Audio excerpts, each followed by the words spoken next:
Hello, welcome back to my channel. My name is Lade and you're welcome back to Book by Lade. Today I'm going to be showing you something interesting that we'll be working together on. And the most important thing in this class is I'm going to be showing you how to create a perfect rectangle, because I noticed that the number of people sent me their project, which is very beautiful, by the way, clapping for you.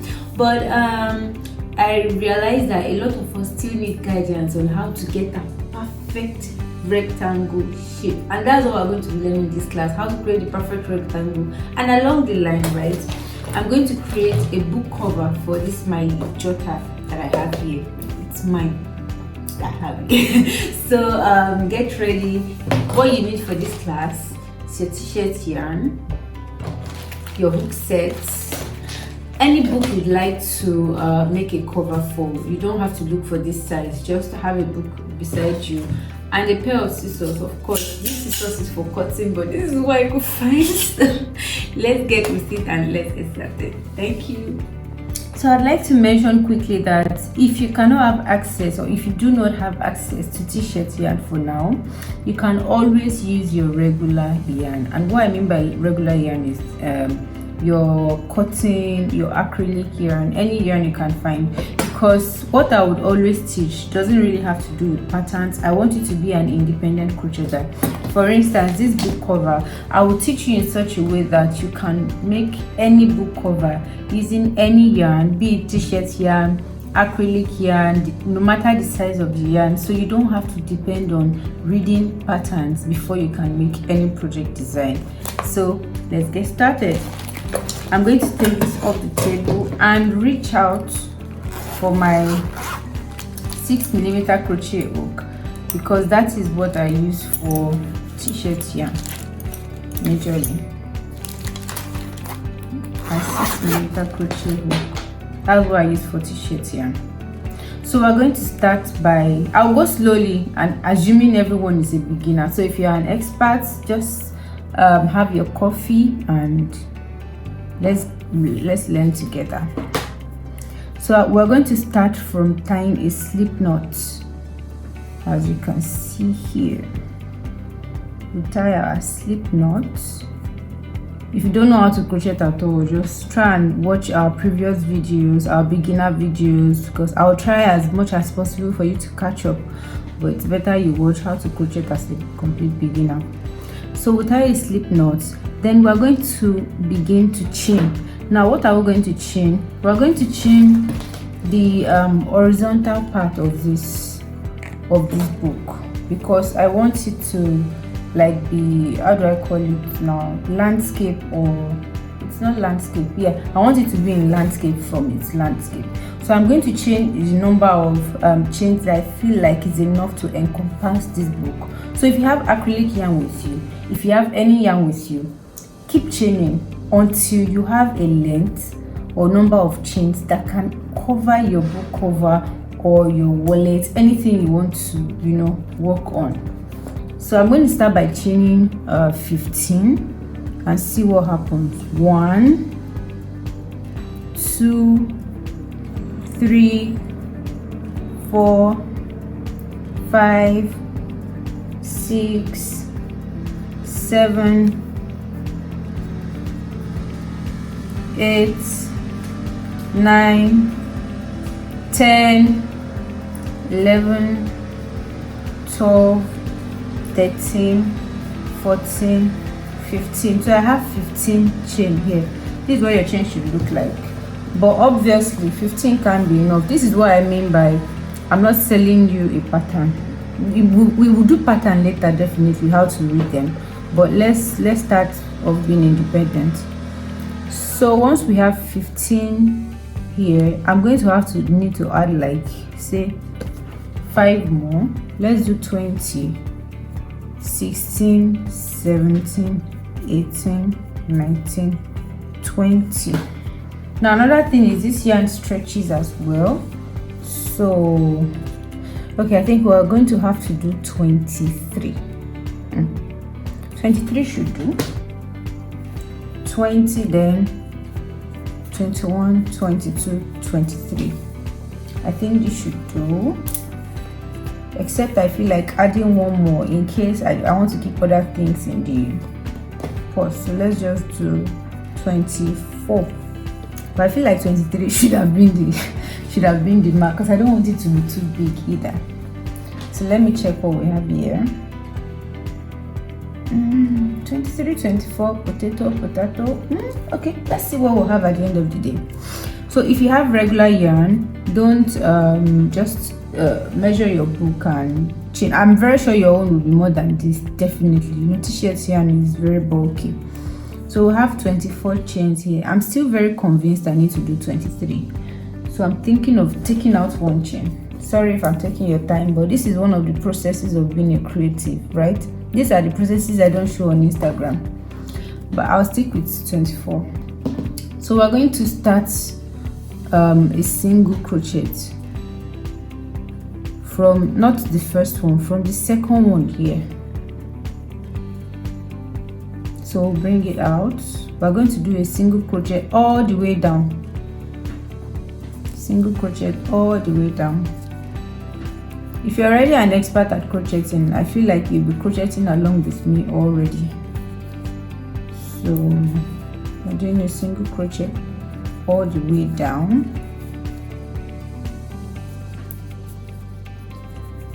Let's go faster, because by now I believe we should have a hang on how to make single crochet on top of chains.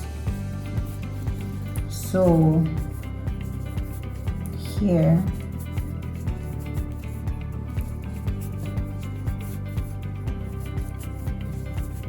I'm almost at the end. Almost at the end.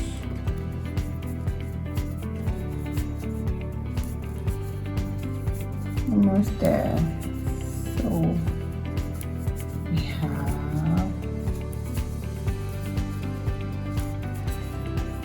yes, and towards the end, like I always say, make sure you catch this last guy here. It is really easy to miss. So we have the 24th chain. Now the issue that might cause most of us to not have a perfect rectangle, and always try and check your work with what you have. See, make sure it's not, the way I'm looking at it, I think it's even enough. I'm hoping it won't be too tight for my book, but let's keep going. So the issue, or the reason why most of us don't get to have the perfect sizes, I'm going to show you how to do it and how not to do it, or how I don't do it. First thing you have to do is you chain one, then you turn your work. Again, I'm going to go again. First thing you have to do is you chain one, then you turn your work. Now after turning your work, personally, I don't work on the first, I don't work on the second. I go straight to the third space here to put in my yarn and continue my single crochet. There are people that can definitely begin working on the first one, on the second one here, on the second loop here, but I am more comfortable working here because I believe it gives me a straighter edge. Yeah, so when you turn your work, skip this, then go straight to this, because it personally works for me. If working straight here works for you, maybe you find a way to maneuver it, then that's fine. There are also situations that I start working from here, but for t-shirt yarn I work from the second one. So from the second one we start our single crochet and we work all the way down,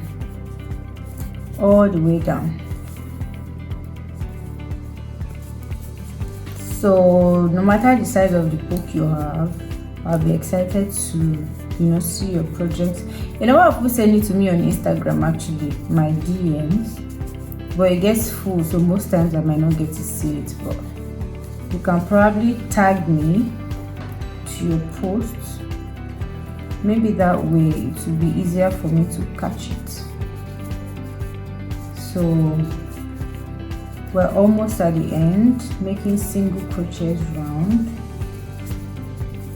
Almost at the end. We're almost there. So at the end now, always make sure you catch this guy here. Always make sure you catch this guy right here. So you catch him, you make a single crochet out of him. Then again, we do what? We chain one and turn our work. Upon turning our work, we don't work here, we don't work here, we go straight here. So we continue until you get to a number of rows that would totally cover up your book, like so. So let's do one more row. So I'm going to meet you.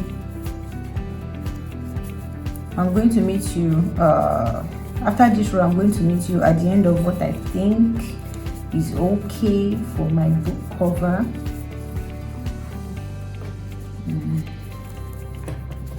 So let's do one more row. If it's possible for me, right, I will teach every class like everyone is a beginner, but you know, we can't continue that way. I believe we are growing in crocheting already. I can see your works. People that have been able to check, believe me, they are doing amazing. Someone even make the black clutch. Yes, very beautiful, very, very beautiful. So again, on getting to this last part, it's easy to miss this guy here. Don't miss him, look for him. Insert your hook, bring it out, do a single crochet, then you chain one, you turn around, and then skip this chain one, skip the next one, and then you continue here. So this is what I'm going to be doing until I figure out that I have the correct number of stitches for my book cover. So I'm going to continue this way, and I'll meet you once I feel like I have enough to cover my book. Again, I'm not giving you a specific number of stitches you should use, because even if you are using t-shirt yarn, there's a possibility that your yarn is thicker than mine. So if I give you a number of stitches to use, there's a high chance that you have a much bigger project. So always use your discretion. Don't be swayed by having to use pattern every time. And I'll meet you at the end of, or when I think I have enough to, you know, cover my book. Thank you. So we can see here that I have 31 rows of single crochet, just perfect enough for me to have my book and for my book cover to work. Now, depending on what you have, I would like to know your different rows in the comment section, the type of yarn you used, and we're going to stitch the edges with our tapestry needle. We're going to stitch the edges, so just go ahead and do yours. Tape the edges together neatly.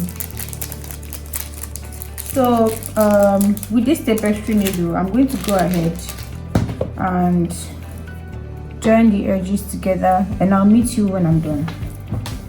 I believe by now you would have finished taping the edges of your book cover using your needle, your tapestry needle. You can even use your crochet hook, depends on what works for you. And now we're just going to quickly fit my book cover in here, like so. And as you can see, it fits perfectly. It fits perfectly. So it's up to you. You can decide to have a button, you can decide to crochet a button to cover it, but personally for me, this is kind of just what I want to have to keep my daughter in, because I value it so much. I thank you so much for watching this tutorial. I believe by now you already understand the basics of creating straight edges and how not to have curved edges. And please don't forget to subscribe. Don't forget to subscribe to my channel. I'm super excited to have you on my next video, and see you. Thank you.